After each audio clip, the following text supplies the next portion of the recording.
South African Rally Championship was about to be decided, and three crews had an equal shot at the title. With only the total international rally remaining, 4 points separate these drivers.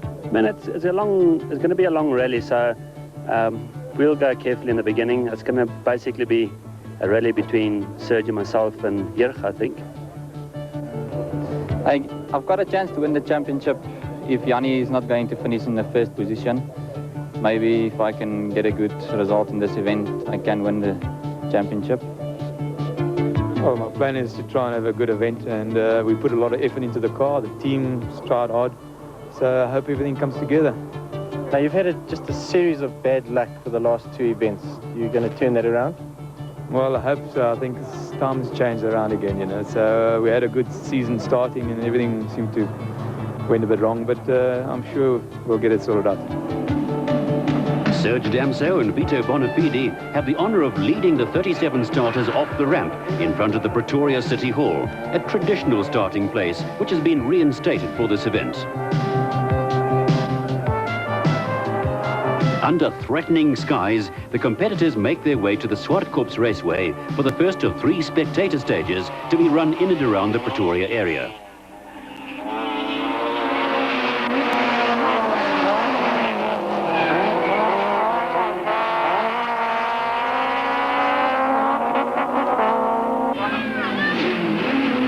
With 2 and 3 cars on the stages at any one time, the spectators are treated to some spectacular driving.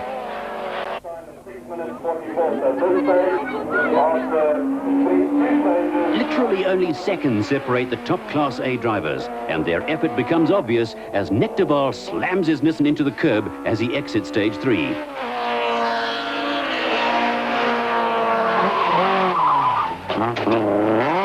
The damage is attended to, and Nick can join the other competitors as they trailer their cars up the N2 to Zanin and the start of day 2. Serge Damso and Vito Bonafide get to start first at the Zanin restart, despite being 2 seconds off the pace of Jannie Habig and Mike Constable. But the drivers are all very aware that the stages run around Pretoria were for the spectators. The real total international rally starts now. Second on the road remains Nissan's Hannes Grobler with navigator Douglas Judd. This crew have no interest in the championship fight. Their motivation, an outright win for the Nissan team. They started slowly, losing 8 seconds at Swartkops, but went on to equal fastest time with Jannie Habig on stage 3. Despite this, they start 5th on the scoreboard in Zanin. Teammates Nick de Waal and Guy Hodgson, having fared no better than Hannes in the earlier stages, break a timing chain here on stage 4, with just 500 meters to the Marshall point. Some helping hands assist in getting the Sentra to the end of the stage. Confused by the situation, Jannie Habig locks his wheels momentarily, losing a few valuable seconds as he blasts past the stricken Sentra. Jannie clocks in a full 10 seconds slower than Serge on the stage, effectively handing over their lead to the Toyota.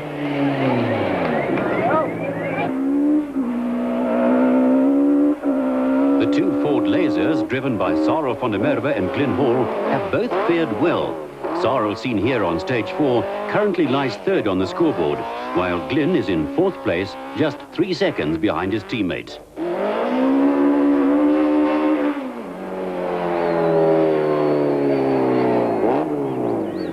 Into the forest stages, and the Lowveld heat brings the in-car temperature up to 40 plus. Hannes Grobler starts stage 6 first, Serge taking extra service time to cure the conquest of an engine miss. Hannes appears some 6 kilometers later with a flat right front tire. The Nissan is forced to make a 3-point turn, the flat tire slowing the team and adding valuable seconds to their time.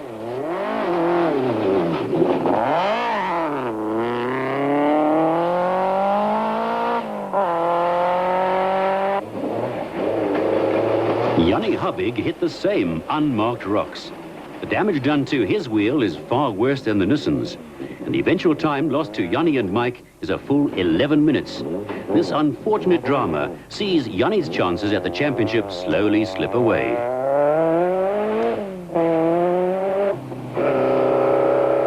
The 2 Fords fall victim to the rocks, and while Sarel's tyre remains fairly intact, the Laser suffers a broken half shaft and a cracked sump.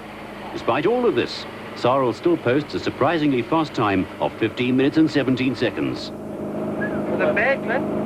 Yeah, bad. Another sixth gear job, you know. Glenn and Martin had a more frightening experience, their Ford Laser launching itself into the air after hitting the rocks.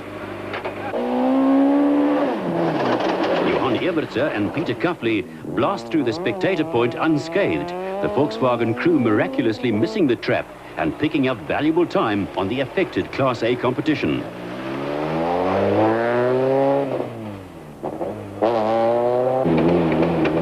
Enzo Kuhn, in the second Toyota Conquest, slowly makes his way to the service point and manages to radio a message of warning through to Serge Damso, who has yet to start the stage. Serge wins the stage and, thanks to his teammate, takes the lead. Now down in fourth place, Hannes and Douglas set about regaining the time lost on the previous stage. With no serious damage to the Sentra, Hannes has only to replace the wheel and is therefore able to stay in front of the field, thus enjoying a dust-free run through the forest. The unaffected Evertse and Cuffley suddenly find themselves in a comfortable third place, trailing Serge and Sarl.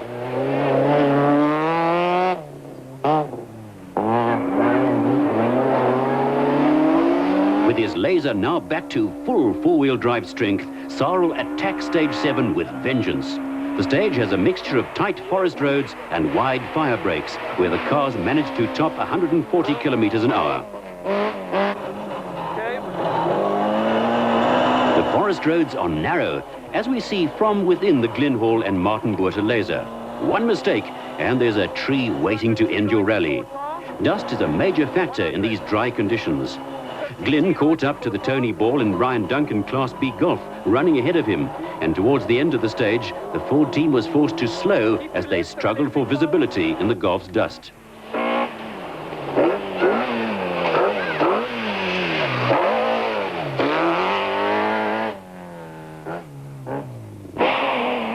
Having won stage 6, Serge and Vito have no problem doing the same on stage 7.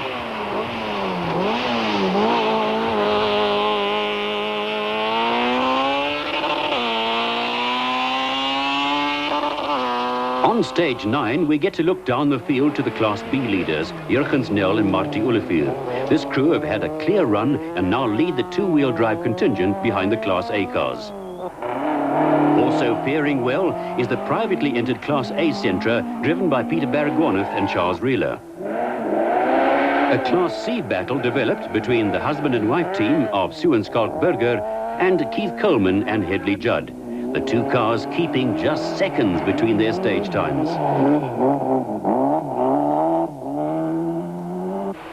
Still going strong was the Kenyan-entered Mazda, driven by Steve Anthony and navigator Philip Ballantyne. But the total international rally was being dominated by this Toyota Conquest.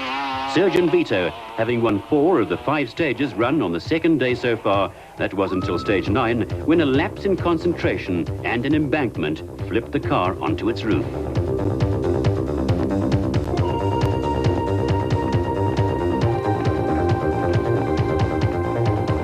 Scrambling from the car unhurt, Serge and Vito wasted no time in mustering enough help to push the Conquest back onto its wheels.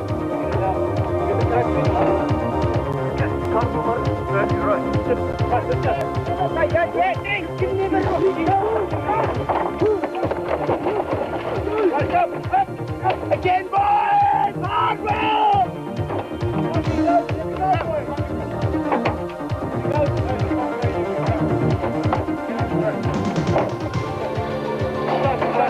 With the bodywork badly bent, but the engine running, Serge and Vito get their Toyota going, the crew having lost only just over a minute in the ordeal.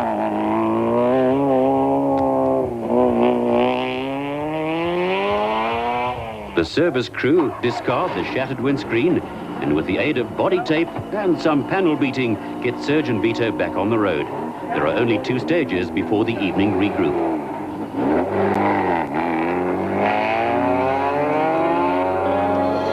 So with 11 stages run, Sarl and France lead the total international rally. Just over a minute behind the Ford, the Toyota of Serge Damso and Vito Bonafide hang on to second place. The Hall Buerter Ford retired in stage 11 with a blown piston. Well placed behind the Class A pack in 6th position overall, Jurgen Snell and Marty Olivier still in with a championship chance. The new leaders prepare for the 9 stages that lie ahead in the dark.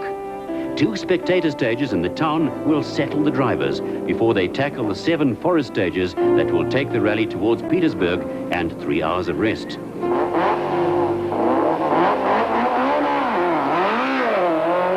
Sorel in France blast into stage 12, defending their minute lead.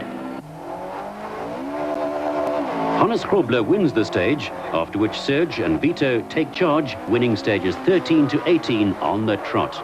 On stage 15, Hannes Grobler and Jannie Habig both went off the road at the same place, landing on logs and losing time.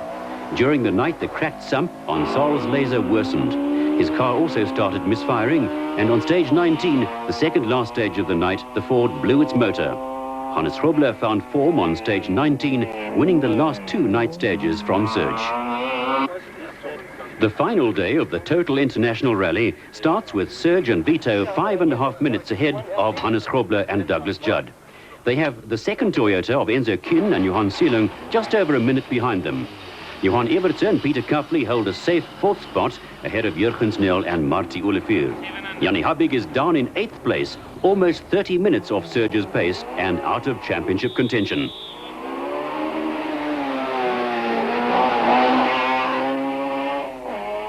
The stages from Petersburg to the finish at Kyalami are largely Gymkhana type stages around streets and parking lots. The average length is about 2 kilometers, and only one 37-kilometer stage will have the crews building up a sweat.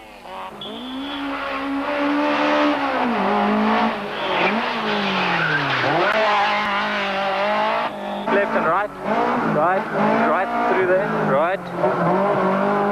Then left, T left and keep left, T left, and keep left, keep left. T left. With the South African Championship at stake, Serge backs off the pace, nursing the battered little Conquest and using his lead to full advantage. The Toyota crew are put on edge when Enzo Kuhn's car blows its engine on the open section between Petersburg and Potgietersrust. Only 18 cars remain in the rally. Enzo's retirement promotes the field a place, while Johan Evertse and Peter Kafli take over their valuable 3rd spot. Nel and Olivier going extremely well in 4th spot with their Class B Golf. Before the buildings, followed by 90 right. Followed by 90 right, followed by T left. T left. As the rally works its way south, Serge Damso and Vito Bonafide keep their pace subdued, allowing Hannes Grobler and Jannie Habig to share the stage wins. All the Toyota crew have to do is to keep the Conquest running, and they have the championship in the bag. If they don't, Jurgen Snell and Marty Olivier will be waiting in the wings to steal the show. They've driven for 48 hours non-stop, led the rally twice and rolled the car once. Serge and Vito are now 3 laps of the Kyalami Grand Prix circuit away from winning the South African Rally Championships.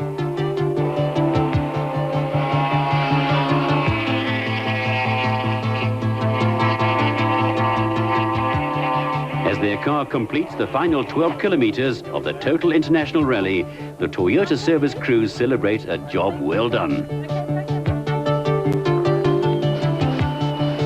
It's taken the last rally of the season to decide the champions, and no one can deny that Toyota have done it in grand style.